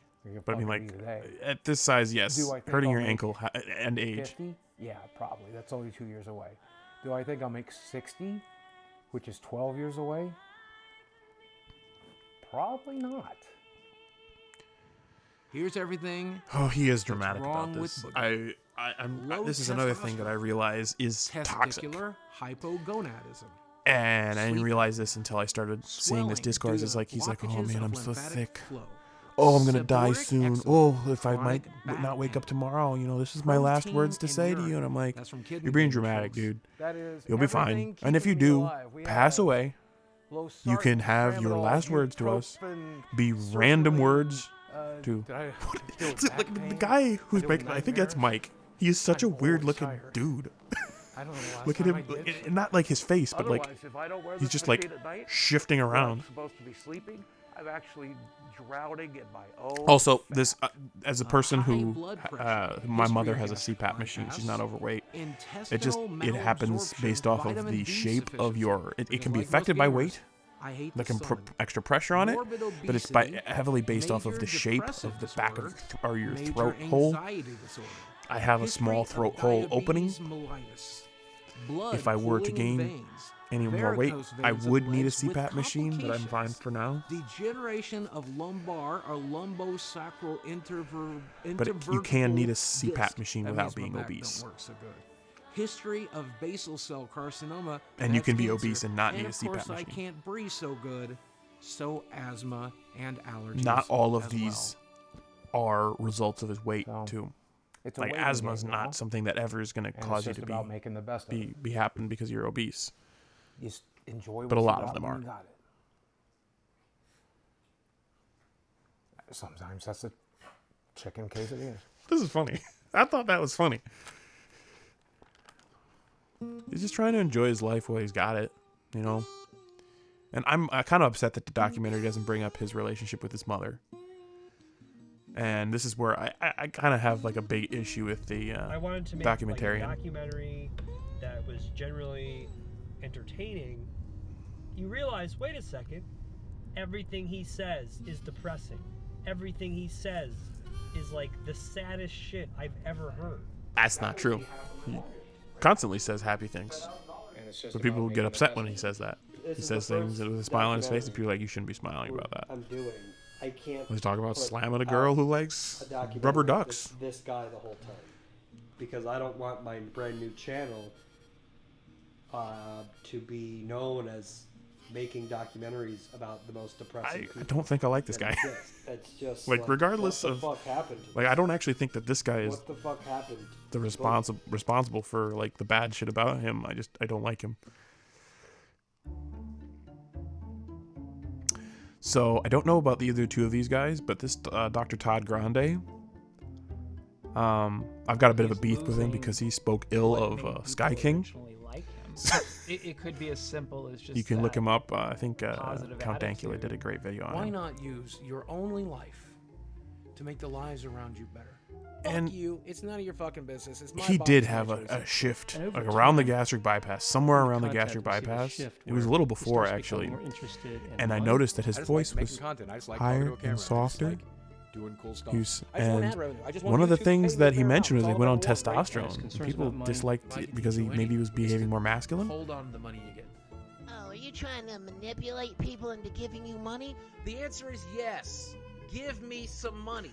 And This was a more interested in joke. Complaining. I couldn't be more grateful. I couldn't be more grateful to people.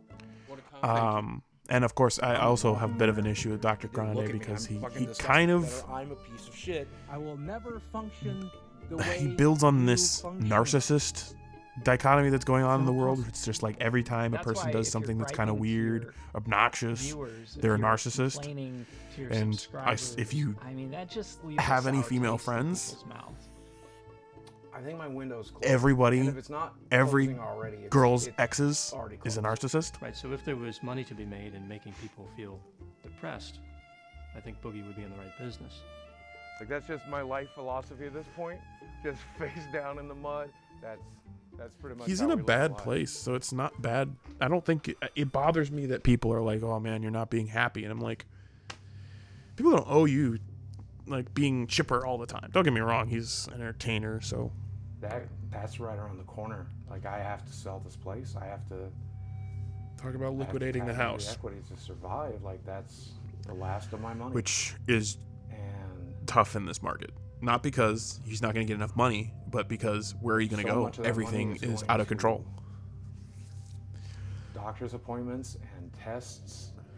I have no idea All if of that you're is just old and fucking obese, stay if it's better to alive. live in an apartment or what you call it, house. I'm kind of curious what'll happen. Like, is he ever going to be allowed to like retire?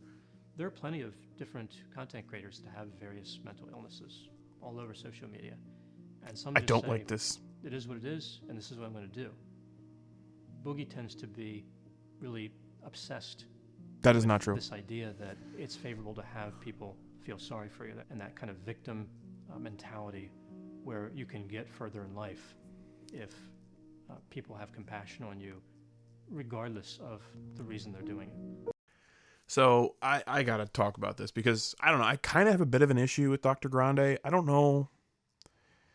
To be fair, I only watched him for like a few months in 2020.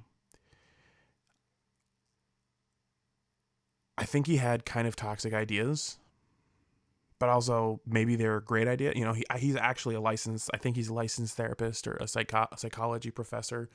I don't actually know. I think the doctor isn't just a thing in his title. I think he is like a licensed doctor. Maybe it's a PhD, maybe it's an MD. I don't know. And I'm not going to do a whole lot of research into him.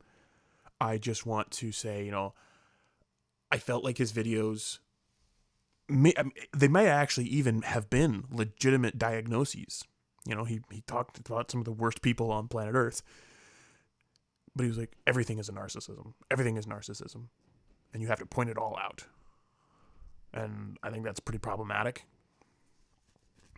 All right. And he has his PhD in like a counseling field. I really genuinely don't understand it to the extent I probably should to say anything that much on it, but he is not a medical doctor and like a professional therapist.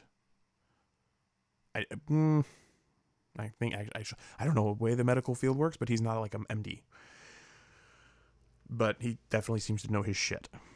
So it's very likely that everything he says is right. It's just, I find it unsettling how obscenely common it is for him to just say every person that he talks about is a narcissist. And I find it unsettling. And we're going to see this, how like relatively innocuous symptoms are psychopathy, narcissism. It's like a big one is antisocial personality disorder. I think I remember hearing that so common, and the symptoms of antisocial personality disorder are so subjective. It's really hard. There's a whole thing with mental health, and I don't know if this guy is a positive for it, but I don't feel like this is an appropriate view of Boogie. I mean, the only thing that I have an issue with what he says is when he says like other YouTubers have mental health issues and they don't complain about it. And I guess maybe I am going to assume he doesn't watch that much YouTube, because that is everywhere. Anybody who's watching YouTube is like, there's like, oh, I have so much trouble with my mental health. I'm struggling with my mental health. It's like Trisha Paytas, Ethan Klein, everybody like leans on this mental health issue. I think the big issue with Boogie is that he never branched out on his content. The only thing he did outside of like just talk about the shit that's wrong in his life is like open up toys and do the Francis sketches. And he never really went outside of that. And I think that's probably Boogie's biggest issue, is that he really needed a new form of content. I think he had this one thing where he's like, he talked about pop culture stuff or stuff that's in the news, and he would be kind of, I think he was better back when he vents it more, frankly. I think he's become kind of one-sided, I guess, the way you describe it. He's like, I'm right, you're wrong, shut up. But I mean, he had that thing going. He was a commentator on like drama on the news and stuff like that, which was interesting. I just think that Boogie should have branched out into a different form of content. And I think he could have done something interesting because Boogie is a good actor and actually has a very, very effective use of his voice. And I think if he would have done something with that, like, I think he could have gotten somewhere. I still think he probably could. But this whole thing is supposed to be about this therapist. He is not a doctor. He is a PhD, which is also a very knowledgeable person. So I don't want to shit on him. I just don't like some of his rhetoric. I really don't like the way he referred to Bebo, the Sky King. But, I mean, I understood his logic. I just think it's kind of dumb because there are so many people who commit crimes that we're like, oh, that's fine. And they're... I'm sorry, it was an insured airline and nobody was hurt. I'm not going to just let this go.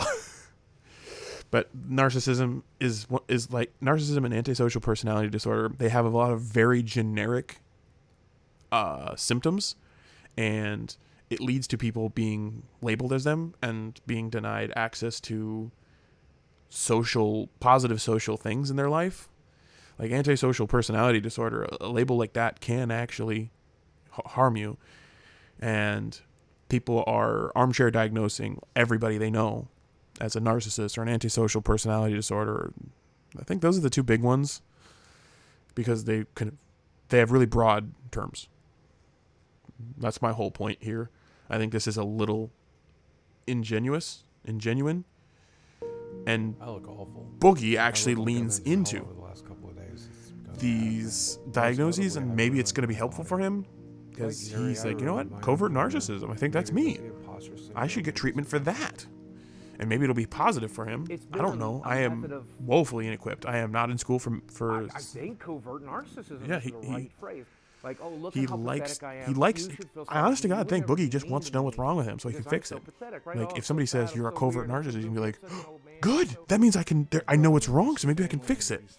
And it bothers me that. The amount of pain that's in my head and my heart is. So vulnerable narcissism has a number of characteristics. And this is something. A perfect example of my issue. Narcissist without having them all. So with vulnerable narcissism or covert narcissism, we see pessimism. Pessimism is a common human trait. Confused and lost all the time. It's like hypersensitivity, significant criticism. pessimism. Hypersensitivity is such a subjective definition. It's like that. Anger, so they're not really thinking things through. Being impulsive. Is this what I have to do? I don't know if this was impulsive. I don't know. Reactive anger. Can I get a round of applause? Like people get angry sometimes. The self-centeredness. It's like you can. There's nobody you can go through life and not find like a clip of a part of their life where they got angry. Like. Please go ahead and dig deep. I sure would like a free fucking Tesla. Leaving oneself to be special. And then sense of entitlement. That one's probably one of the few things. Like that whole shtick about like, oh, I deserve to be with a beautiful woman. You're just watching the same. That last one. Over that and clip. Over again. It's kind of stupid. Like. He was bragging about an accomplishment that he objectively does have, you know, an inflated sense of accomplishment. It's like, that was an actual accomplishment. He got 4 million subscribers. That's a lot. I will never have 4 million subscribers. People are sick of the shtick. I don't know who this was. Was this the comedian who only had like 3 lines? Now, to get his viewers back. I don't think he's getting his viewers back. I don't think that's a possibility. I think the only thing to do now is this isn't interesting. I've heard this a go lot. A different angle. And But, it I is mean, if hard to that's transition possible. from. I mean, I can't I'm not gonna imagine say it's transitioning from impossible, being but like a celebrity how do to you just being a change working yourself? Joe. Like, viewers are smart. Like, they want to see I'm you. getting They wanna ahead of see myself, what but you're he's interested like, this in. is his personality, and it's like, I don't know. You got to if get a I job. were a popular YouTuber, I would Maybe try in and this case, hard to shift my content away from being personality drifted. Like, have some popular content that's not just about my personality. So maybe one day I could pass it off to somebody else.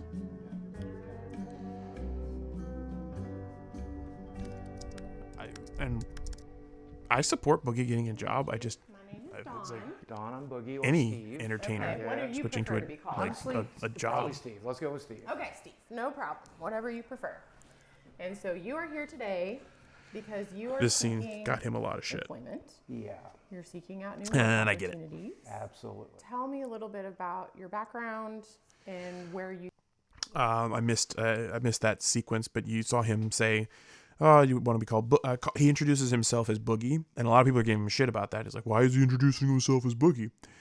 As a person who watched his content for a very, very long time, I can tell you, it's like he did tell the story of how he got his name Boogie, and it makes sense why he, like, it's not his YouTube tag. It was his gamer tag essentially his gamer tag when he was playing Magic the Gathering, and it's more than just his YouTube tag. Like, genuinely, Boogie is what his friends refer to him as. Everybody calls him Boogie.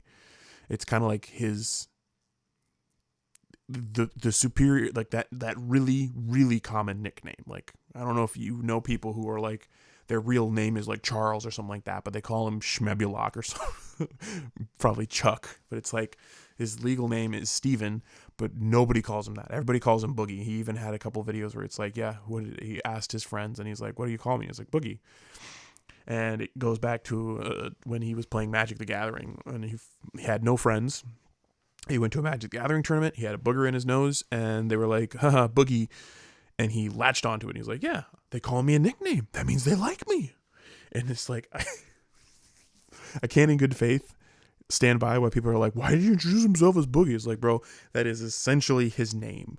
In the same way that your friend Charles goes by Chuck, or your friend William goes by Bill, his name is essentially Boogie.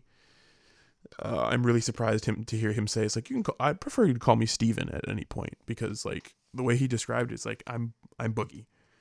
I did work at a small gaming store back in. He talks about his work history. 2007. I am disabled. I don't. Recognized. He starts off being reasonable. But also the United States government. There's starts that. being a Now, little the excuses. downside Make of a lot that of is excuses. I am extremely depressed. So there's some mental health issues that we bring to the table. And then physically, I am morbidly obese. I have no references, no work history, and no education. And I kind of think Google my it does seem a name, little bit like he's trying to sabotage this, but I also get it. Beat my Like, there's ex-wife, one and thing I'm that also a pedophile. Should mention I'm also a felon. Okay. What's the nature of your felony? Aggravated assault. How old is it? About 2 years. Okay.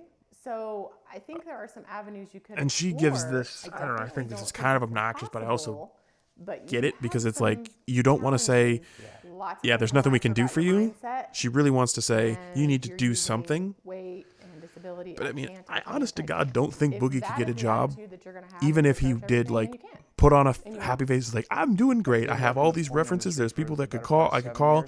I worked at this store. I used to do web development, and instead of saying well development, he said he worked in porn. It depended on the job, I would think. He's kind of right on this, but also. A strip club maybe, but probably not in a more professional setting, I would say. So I don't know. I feel like even if he was positive, she'd be like, "Yeah, we're not going to get you approval because you've got that felony." And he can't work like a job as like a cashier because he can't stand. He can barely move. So I mean, like, I don't know what kind of job Boogie could get. I do actually think it would be interesting to see him like try and get like an office job. But I mean, like, he's got an awful work ethic. Comfortable presenting someone like that to our clients. Yeah, it would be. Violent felonies, violent crimes, or sexual crimes. Hey, Mike. Listen, dude. And then people give him shit I know for we're this making call. Documentary and everything, and I know you think I need to get a real job, but I just want to let you know I'm not going to. I'm not gonna walk This is into kinda some shitty. job when I have 4 million subscribers on YouTube. But also, I'm one of like, the original I think this is YouTubers. cope. What I I think wanna this do is him instead saying, is go I back don't to need this making job. content, Like, go you're back to rejecting telling me? stories Well, that I don't even need entertain this job. I've got people 4 million subscribers on and making YouTube. money doing it. But also, like, You want to check back with me in a couple of months? Let's see how things are going. his face. All right? It's just being ridiculous. I'll talk to you then. It's like, you knew this wasn't going to go well. He is a felon. He's morbidly obese. He Yeah, so has like, he has things are no great. experience in a corporate world. He can't work People like a still mad retail at me on job. YouTube. My view numbers are pretty much close to 0. I'm having trouble breaking 10K on an upload right now. And not everything is bad. I've got Whew. at least one good This thing one here going on. brings us back to the Good for start. you. So he has a girlfriend. So this And I remember when I first saw the picture of her, I was like, I cringed because even though I don't think that age gap. I don't know why she signed off on that. You can just see her ass falling out of her shorts. I don't fall for that age gap discourse where it's like, ooh, there's a difference in age. This is a pretty variant of. I think that's kind of ridiculous. It was, I guess his But energy, his curly hair, his glasses. I was really I must uncomfortable be because into nerds. like he It's- tweeted his first picture of her, and I was Yeah, like, he's that just looks like a little girl. adorable to me. Like she's I really like him. skinny. He was I going don't through a know, lot, maybe like the and angle was I really randomly weird. hit him up on Instagram, and I told him that Um, I It's support also the him fact and that he has I'm always videos here up for him that and stuff. And so like it started he from was there. producing content before she was born. you On know? paper, it just doesn't really add up, right? It doesn't make sense on paper. But also- in practice and in reality, She's let's adult. get something there. He's an adult. So it was pretty crazy, but I just felt it.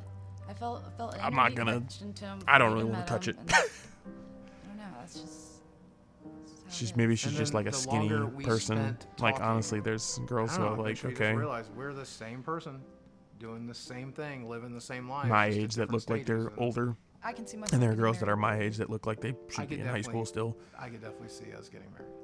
In fact, This reminds me we way may or too may much not of have my talked friend. about it a little bit, and we may or may not sit around fantasizing about Who's it. doing and great, by the thinking way. About what it's going to look like, and I called you wifey the other day, and you loved He does it. keep You were randomly so bringing up there the fact for that he's going to get If I engaged proposed to his right now on girlfriend. To be camera, fair, he's been in a relationship for what'd like you 3 years. Say yes. He's managed to stay in that relationship. That's a good sign. Boogie And then- has improved my life tremendously. He just makes me happy, the happiest I've ever been. She's happy. I I'm mean, not that's another alone, big one. Is so like that he just completes me. she's happy in this relationship. Growing up without a father figure has its And challenges. there's Like, this you is just you know, don't have people that- refer to this that as sys- like that they think support that he's system abusing that you her. would I don't and know. the advice that you need. I honest to So God don't know how to say just difficult. much about this I other don't ever want to than be alone. That's another thing. maybe I'm he's just- manipulating her. Maybe that's why I have stuffed animals. Maybe he's I taking don't advantage wanna of be her. alone, and so it's just nice to have. But also, company, and I feel like if people were to just I leave help it with the alone, dogs, the I thing get is him- like I get him his manipulative water, relationships like this, whatever he like wants and specifically requests, like this you one, know, that I like if just Boogie, mainly the is way to take care people of him, he manipulate takes like care of me. Boogie does, if he was manipulative, I don't know, I can't Yeah, say sometimes conclusively. I pick weeds out He, here, so- it would end, 'cause, you know. like, People are really quick to get out of relationships with people who are like trying to they trim hate down themselves. These vines, but Um, I'm not doing a good job. I don't do this very much. like the people who are hard to leave are those, You know, I those used to have a egotistical theory, Mike, maniacs who are great at that if manipulative you are a manipulation and think they're 40-year-old like the man and best you have a person on earth. Snapchat, that means And I you're a just don't think that's what's going on with Boogie.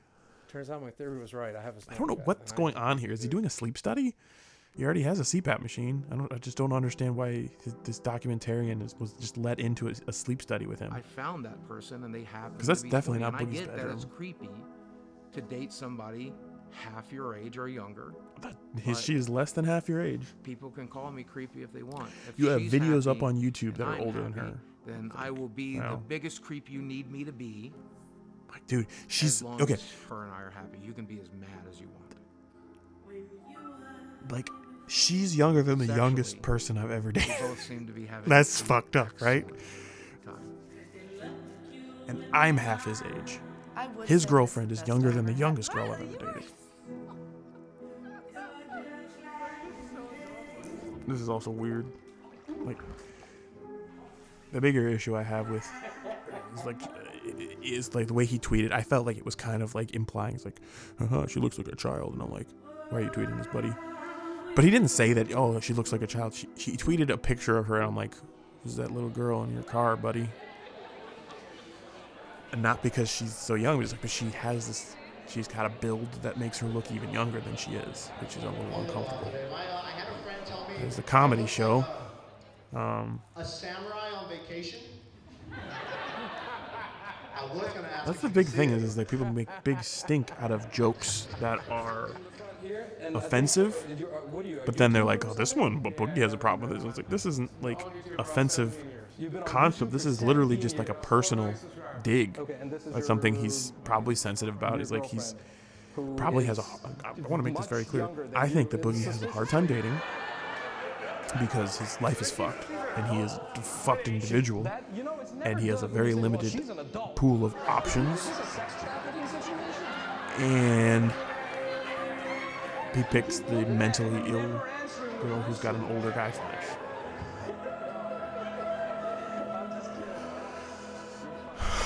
I'm not excusing it per se, but I also am like, I feel like it's not something that I should bend over backwards to excuse or not excuse. Yep, fuck.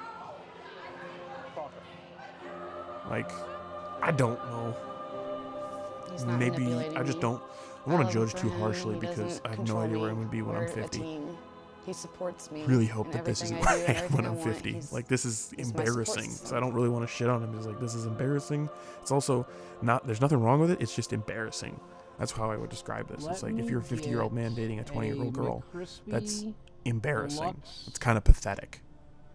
He might just be homeless one day, but some people think that this is like manipulation. You know, he talks about how much of a struggle his life is, and maybe he's trying to keep her to stay. It's me, you, and Chad. It's another one where I feel like people are being ridiculous. Like, I honest to God feel like Mudahar might be, maybe he's like trying to bully him. You gonna be able to handle that? You stay in that? Because like he's just being honest about all the shit that's going wrong. To be fair, the health one is kind of fucked. But this one where he's like, my finances are fucked, my dude. Would you be fine if we had to live in a shitty little house? You know, I can go back to live streaming full time again and do like 6-hour live streams like every other streamer and like grind it out. But I mean, there is a very real possibility that one day I won't be able to do that anymore, and we're gonna have to live off of whatever we can. Are you prepared? Another big one is like Boogie is getting older, and he is approaching that age where he's gonna have a hard time even doing YouTube.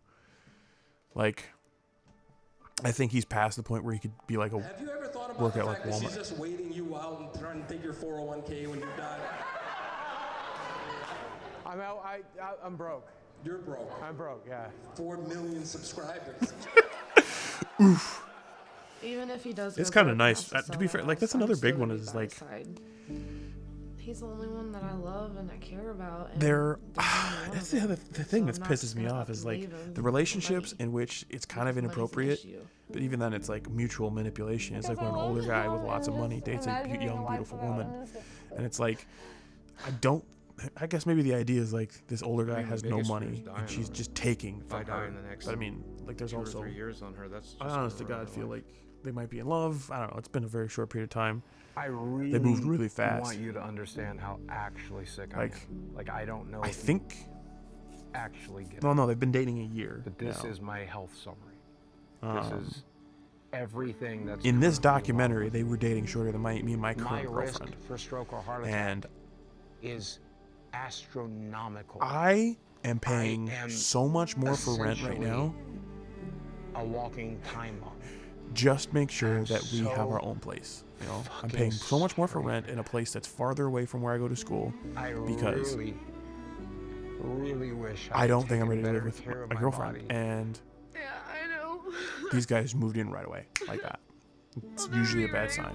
But I And this know. right here, this scene. I don't want you to be alone. Oh.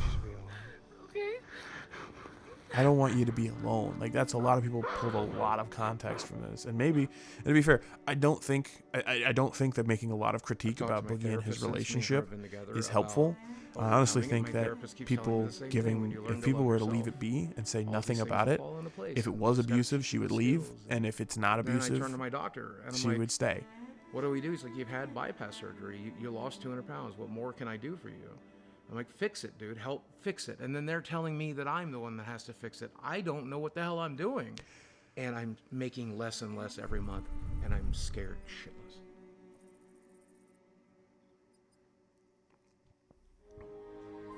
And this, oh yeah, remember the boxing thing? I was actually really disappointed that Boogie didn't land a punch.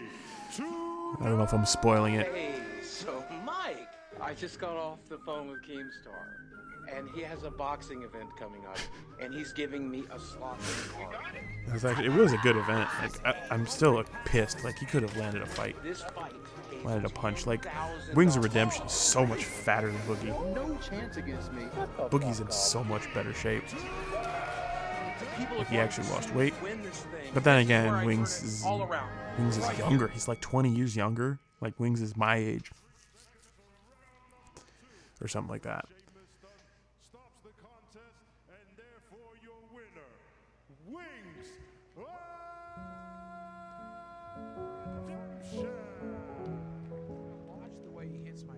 My brain got shocked. That is pissing. I've never been in a boxing match. I can't judge. I'm not going to judge. He made 10 grand. There's like, oh, maybe I spent all of the money back. There's a debate on whether or not this is accurate. I don't think it matters. 10 grand in this house it's not nothing. The problem but with like that is I spent compared to, I'm just trying to get through college, and I'm like, 10 grand ain't shit. So by the time all that was done, all I did was put that $10,000 back into savings. Boxing shorts. Why on earth did he pay $350 for boxing shorts? Great, but I mean, she can't help pay a $2,200 mortgage. Okay, let's go through my monthly bills. And to be fair, almost all of his interviews were like, why didn't you just pay off your fucking mortgage when you had the money? And he's just like, I have $500 worth of utilities. I get it though. pay for doctor's I don't know if visits, anybody's physical ever been therapies, depressed labs, and constant suicidal. money. I still have to pay And it's like, for the why am I car going to spend that I money for a drive. I still future have to pay for that he car can't see? insurance. I still have to pay for health insurance. And it's not like he's got like a mom. Like, I was going through really severe depression towards the end of high school. And my mom was like, you know, it doesn't matter if you don't see a future, you've just got to prepare for it. Because it's going to, like, time is going to keep going forward regardless. He's like, he doesn't have like a mom. He's a grown ass man, and maybe he should have his shit together, but I mean, the way I see it is Boogie is a man-child. He didn't get to mature, not because he was coddled, and it boggles my mind because people are like, man-children are just people that get coddled. It's like, Boogie is a man-child. He did not mature, not because he was sheltered, but because he was denied. I don't actually know. I feel like it's because he was denied a childhood, or I don't know. So there's something I've always wanted to try. And honestly, I think I might just cut the whole shrooms thing to have my sum up. Yeah, no, I'll leave the footage playing and talk about my sum up here. My last thoughts during his mushrooms trip. There's so much I'm frustrated with Boogie, and I don't want to pretend like it's unreasonable. No, I don't want to pretend like it's unreasonable what people are saying about him, because so many people are like, and of course there's the whole shrooms thing. I don't think that's a great idea, but I mean, he's trying. He goes to therapy. I know from a personal first-hand experience how difficult it is when you're like, I don't know what's wrong with me. Please help me. And they're just like, well, we can't fix you. You need to just fix yourself. And I'm just like, how can I fix it when I don't even know what's wrong? It's like trying to fix string theory when you don't even know what algebra is. I don't know. That's not a great example. But it's just, I get it. And feeling stuck. And all of this shit. with your mental health, because mental health treatment and not in, I don't even think it's in America. I think it's just worldwide. It just is ass. To be fair, we don't really the human brain is the most powerful supercomputer on the planet, and it runs off of the electricity. It could run a 10-watt bulb takes more electricity. I think it runs off of 10 watts, something ridiculous like that. It is an absurd thing. So mental health is hard. I don't really understand per se what's wrong with Boogie, and I don't think that Boogie's a bad dude who's trying to use mental health to get one over on people. I honest to God think that Boogie is a severely damaged person who was severely abused, who did his best to have a positive outlook. And he realized something more painful than, honestly, I think the success is actually what made things worse for him. You know, I'm going through hell myself. You know, school is so hard. College is so hard for me. There are some people who just like, they go every day, and it's frustrating to me. It's like you just get to go to school every day, and at the end of 4 years you get this degree, and then you start working. And it's like, I'm my age, most people graduate, and I'm not ready to graduate because school, I've had such a hard time going through school. And I'm having a hard time. And I'm hearing a lot of these same critiques from a handful of random strangers for the most part. You know, you're being negative, you're complaining, you always complain about how hard school is. This is like 90% of what I do is school. And that's another reason I probably won't come back to doing YouTube, is because 90% of what I have to say is like, school is so hard for me right now. Like, holy shit. And so it's like, okay, I just don't want to be a negative Nancy. So I'm just going to keep my head down and focus on working my ass through this and finding a way to make things better. I don't struggle with anywhere near as much mental health issues that Boogie does. Like, I was not beaten severely by my mother. I heard some pretty awful shit, and there is some debate over whether or not that's accurate. Like, Boogie has lied about some things in the past. I don't know what Boogie's been lying about, per se. I did hear about a couple of stories about something, and Boogie was like, yeah, I lied about that. Like, I think he lied about swatting. Like, he lied about getting swatted. And people called his local police department, and they said, nope, no police department thing. And he was like, well, it's because we agreed to it. And it's like, okay, because that's like a really, like, when I heard about that, I was genuinely stunned, because Boogie does these little white lies here and there. He exaggerates, but you can usually tell when he's lying. That one, like, when I saw what happened there, it was an elaborate lie where he was trying to get sympathy from people, which makes me concerned. Like, is what happened to by his mother a lie? How would we verify it? I don't know. It's really concerning. I don't know what's going on with Boogie. If I were in his shoes, honestly, I don't think I could handle it right now. Like, everybody hates him. And like, I dealt with a handful of random people on the internet saying shitty, mean things to me. But when it's like significant people who are in charge, I don't think I could handle it. Like this Mudahar, he has millions of subscribers on YouTube. He's a huge YouTuber, and he devoted a significant amount of his time to critiquing and shitting on Boogie. Some of it is deserved. I do not want to say like Boogie, Mudahar, and these guys are being just bullying him, because a lot of it is like calling him out for doing shit that's not okay.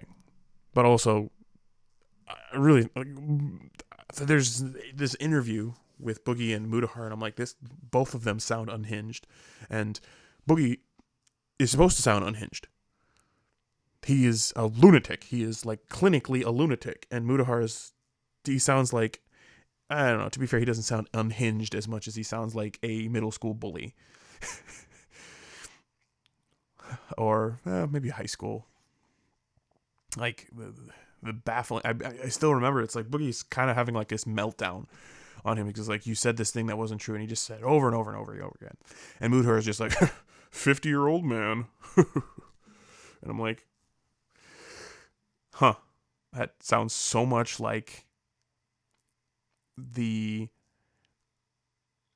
this like debate. To be fair, it's a completely different situation. But I remember in high school there was this one kid who was held back, and to be fair, and then I thought about it a lot because I had to do a super senior year, and there was a debate. And honestly, I felt like the guy who was held back made a good point. He was like, and he just kind of was like, 17 years old. Can't even understand this. And it was just kind of like, yes, but I am younger than you. It was kind of like that Leafy thing. He's like, this little 30-year-old man. It's just like, we're back to the same shit that Leafy did, but Leafy's not allowed on YouTube. Like, Leafy, I'm sorry. Leafy was kind of a piece of shit. He literally just harassed and bullied people. But it's like, it seems like we're doing the exact same thing on YouTube. It's just, we've picked the people that it's okay to pick on. Like, I just don't think that Boogie is a person that's a super appropriate person to make fun of. Like, if you want to say maybe he shouldn't be on YouTube, he should get a job, why don't you just stop talking about him? Like, I haven't seen him do anything. To be fair, then again, there's a little bit of the scamming his audience.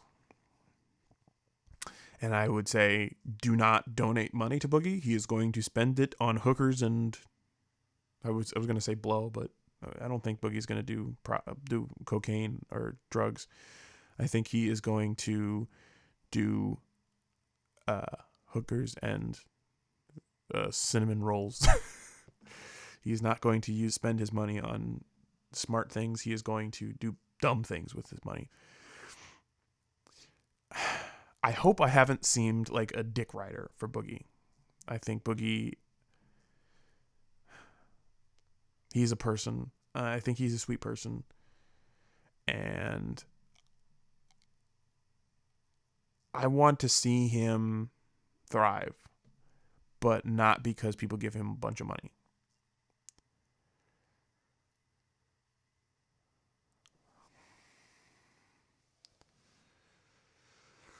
Boogie is not doing well. This is probably his last chance to make it out of whatever hell he's in. Like, in 10 years, Boogie is going to have to figure out how to retire. He's going to be 60. I predict Boogie is going to go back on disability.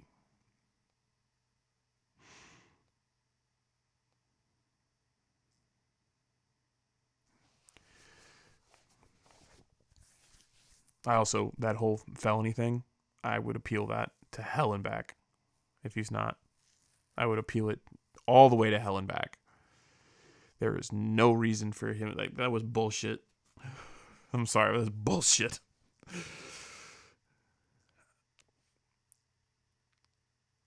Oh, I didn't know that. Inspired by Sunny V2.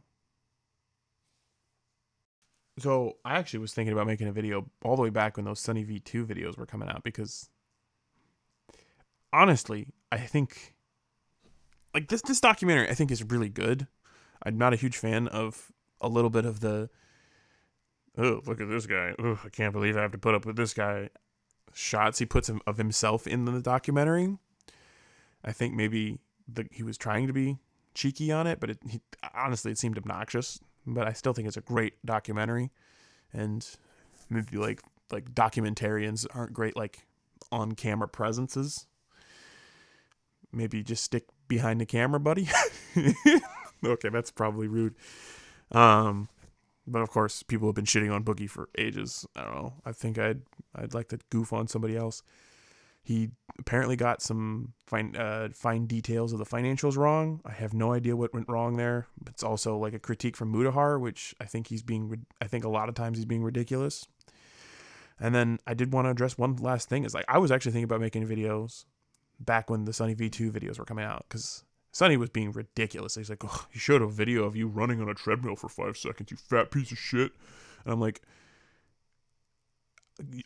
so many people are getting banned for bullying, and I'm just like, don't get me wrong, Boogie has all addicts go through this cycle. It's called the the sobrieties. I don't know what it is. I think there's people call it the sobriety cycle. It's just like, I'm never going to do crack or never going to drink again. I'm never going to do X, Y, or Z again. And then they're like, they go through a period of time where they're doing good, they're sober, and then something goes wrong and they relapse. And there are some addicts where it's just like they relapse and they're like, you know what? Fuck it. I'm done. And I'm pretty certain that Boogie is going to, at this point, I think he's done. You know, like there's no way he's going to make it through and kick the food addiction after this point. Especially not with all of the pressure from the hate from the internet and the lack of money. It's going to affect him for a long time. I really hope that I don't find out that Boogie offs himself. I really hope that I don't find out that Boogie is straight up homeless. I am kind of curious what's going to happen, because we're going to, like, is he going to wind up like Daniel Larson or he's just this homeless guy? And that's not going to work out well for Boogie because he can't just sleep on the ground, you know? But anyways, I think I am just going to upload this. It's going to be a long ass video and it'll be my first video in a long time. Maybe some people will watch it. Maybe they won't. I'm just going to upload it because I'm already going to get like no sleep and I've got a long day of school. There's going to be large portions of blank space and no images. Thanks for watching. If anybody watched this.